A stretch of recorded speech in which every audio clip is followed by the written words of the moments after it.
আরাধ্যার চ্যানেলে সবাইকে স্বাগত। আজ বানালাম নিরামিষ মোচার ঘন্ট। প্রথমেই মোচাটাকে ভালোভাবে ছাড়িয়ে কুচিয়ে নিলাম।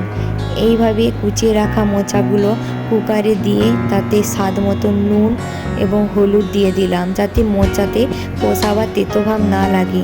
তারপর সামান্য পরিমাণে জল দিয়ে মোচাটাকে সেদ্ধ করতে দিয়ে দিলাম।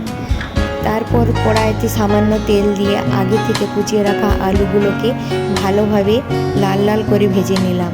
এইভাবে আলু ভেজে নেবার পর ওই কড়াইতে আর কিছুটা তেল দিয়ে আগের থেকে কুচিয়ে রাখা আদা এবং আগের থেকে ভিজিয়ে রাখা মুসুর ডাল দিয়ে ভালোভাবে নাড়তে থাকলাম।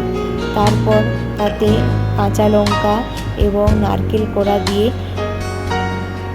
দিলাম। তারপর এইভাবে কিছুক্ষণ নেড়ে চেড়ে তাতে স্বাদ মতো নুন, হলুদ, লঙ্কা গুঁড়ো, জিরে গুঁড়ো, ধনে গুঁড়ো দিয়ে দিলাম। এইভাবে ভালোভাবে মশলা কষিয়ে নেবার পর আগের থেকে সিদ্ধ করে রাখা মোচা দিয়ে দিলাম। এইভাবে মোচা এবং মশলা ভালোভাবে নেড়ে চেড়ে তাতে আগের থেকে ভেজে রাখা আলু দিয়ে সামান্য পরিমাণে জল দিয়ে সেদ্ধ করতে দিলাম। এইভাবে কিছুক্ষণ সেদ্ধ হয়ে যাওয়ার পর তাতে স্বাদ মতো চিনি দিয়ে দিলাম। এইভাবে কিছুক্ষণ নেড়ে চেড়ে জল শুকিয়ে আসার পর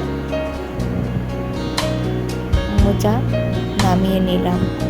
এইভাবে তৈরি হয়ে গেল মোচার ঘন্ট।